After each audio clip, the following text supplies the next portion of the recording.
Hello, everyone, and welcome to our assembly for this week. I was going to say staff meeting for some reason there. That's a bit strange. It's fantastic to see you all again. It's a bit bizarre that this is a Monday's assembly and I'm recording it on a Friday. So I'm really sorry if I get a bit confused with what day of the week it is and everything like that. But for you, it's Monday at the moment. And it is really lovely to see you. I have really thoroughly enjoyed the last week or so, being able to see you all out in the playground, out and about, enjoying yourselves in classrooms, working hard, and I've had some really good feedback from teachers, so well done to all of you. Now, towards the end of the assembly today, I'm going to do our team points for last week, and I'm also going to do our shout-out box. Now, we've only had a very small number of shout-outs at the moment because I know this is going to take a little bit of time to build up, but it'd be really good to see some more shout-outs coming through at different times so that we can really celebrate our school community. And our assembly today is going to be all about our school community. Now, if you remember, last week we talked about how we were all individual parts of a jigsaw puzzle. Every part is different, every part is unique, but we are all an individual part of that school, of our school. And I think that's a really important thing for us to think about. And we heard the story, both I told it and I know Ed told it as well from St. Nick's about Nehemiah rebuilding the city of Jerusalem. Well, today we're going to be thinking about rebuilding our community, rebuilding the community of the school. And that's not easy when we have to be in bubbles and we're all separated and we can't really see each other that much. But we need to think about how we're going to do that. And I've got a story that I'm going to tell alongside that. Now, with this story, the story includes some talk about the Torah, which is the holy scriptures of Judaism. It's also the first 5 books of the Old Testament of the Bible, so Genesis, Exodus, Leviticus, Numbers, and Deuteronomy. So that is the Torah, and we're going to hear a little bit about that as we go on with the story. What I would like you to do is see if we can make this a little bit interactive. It's not easy when I'm talking on a different day to you, but it would be lovely if we could try and make this a little bit interactive. Now, the story that I'm going to tell includes the word heart or hearts on a number of different occasions. Each time you hear the word heart, I would like everyone in the class to put their fingers together, as on the screen, and to make a heart shape. That probably wasn't a very good one that I made with my fingers, but I'll do my best. So we'll try and just make it a little bit interactive today. So the story follows on really from last week's story, and I'm going to tell it now. I apologise if my eyes sort of look upwards because I've got the story on the wall behind me so I can read it out. So as we heard last time, Nehemiah was not a builder. He was the cupbearer to the king of Babylon, who'd been sent to Jerusalem to rebuild the city, the home of the people of God. Most of God's people have been living far away in a land called Babylon. Their hearts, here we go, let's get this started. Their hearts had not forgotten about Israel, their home, but the people had never imagined they'd be able to return there. Now, the rebuilding of Jerusalem had taken 7 months until there were homes for people to live in, and some of them had begun to return from Babylon. But God and Nehemiah knew there was more work to do. The people needed more than buildings and homes. They needed to remember who they were. They needed their community. They needed to rebuild their hearts. Okay, so Nehemiah gathered the people together. And Ezra, who was a teacher, read from the sacred scrolls, the Torah, which contains the teachings of Moses. The people hadn't met together like this for a very long time, a bit like the fact that we haven't met together. We are sort of meeting together as an assembly here, but not in a full way. So they hadn't met together for a very long time. In fact, it was so long that they'd almost forgotten what it was like to be together. Their hearts, here we go again, were full of joy, and they worshipped God there together. As Ezra read on, the people heard the stories about how God had been with them in the past, how he'd rescued them from Egypt and provided for them in their long journey to the land that God had promised them, their home. Their hearts were full of hope as they remembered that God had been with them all this time. They listened to Ezra, read the rules that God had given to Moses many years ago and thought about what they meant. But then suddenly they realized how sad God must be that they'd forgotten his rules.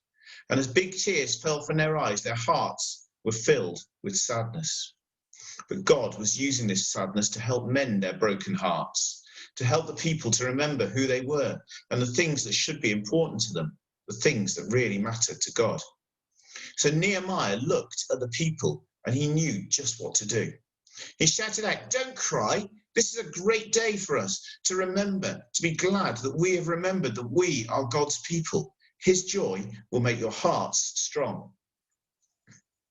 And he sent them home to eat, to drink, and to celebrate, and to share their food with those people who were in need.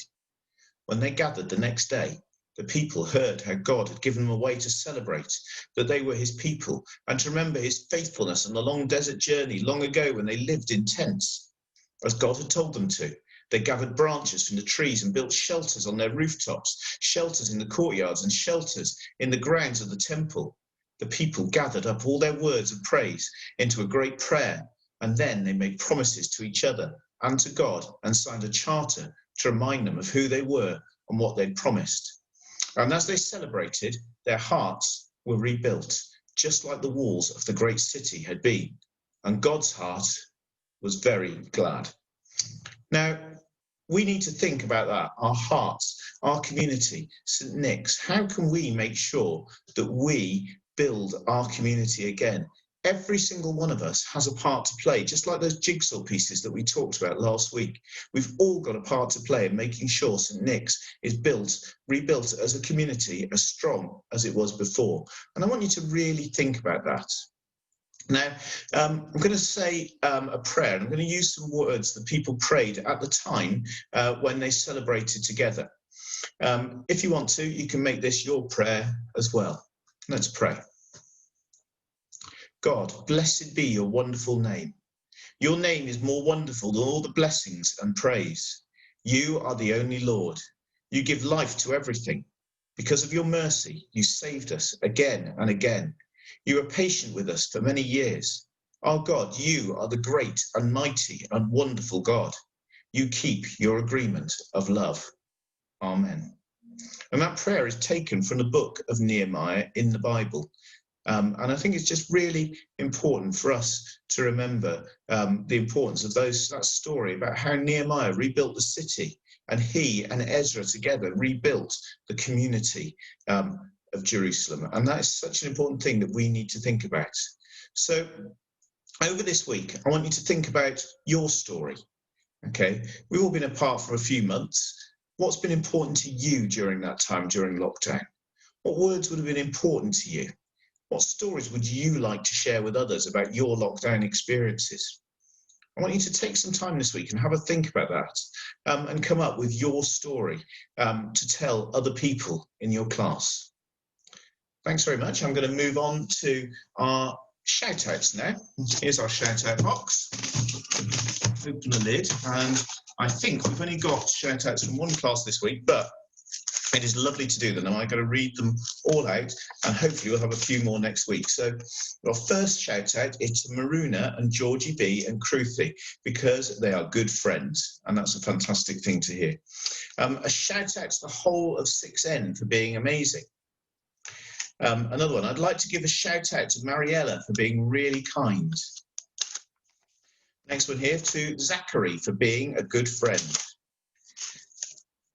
Here we go. The next one is the Georges are great friends. They invited me to play with them. I think they're good friends. And I think that's a really special one, actually, because when people invite other people who don't always necessarily play together to play with them, that is a fantastic opportunity and a great way of rebuilding our community. I want to give two shout outs this morning. My first one is to all of the children in the school, because you have settled extremely well back into life at St. Nick's. You have done amazingly well, and I think a huge shout out, and particularly to our Year 3 children who have settled so well. And then my second shout out is to the staff at St. Nick's, because they have worked absolutely tirelessly to make everything a success over the past couple of weeks, to make sure that you were able to come back safely into school. And I just want to give a really big shout out to the staff for that. Now I'm going to move on to team points now. I'm going to stop sharing my screen so you can see a little bit more.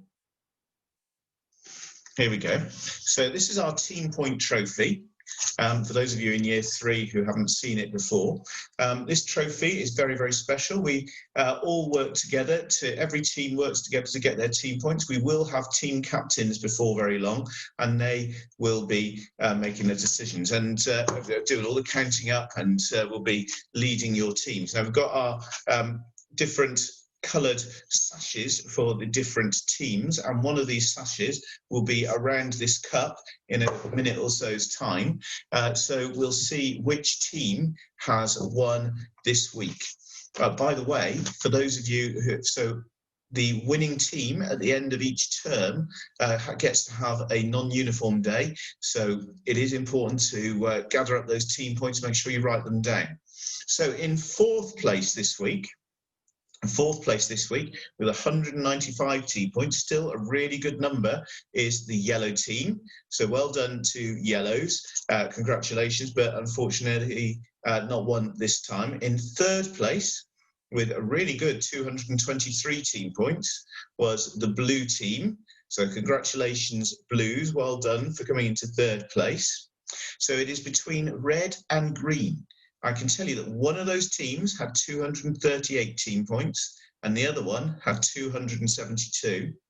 So our winning team with 272 team points was, I'm picking up my thing now, the red team. Congratulations, Reds. Well done. Well done. I'm going to put the red team sash onto our team point trophy, and that will now be kept in the hall this week until next week. So congratulations to the red team. So that's my assembly for this week. I hope we all have another really good week this week, and I look forward to seeing you all around school. Bye.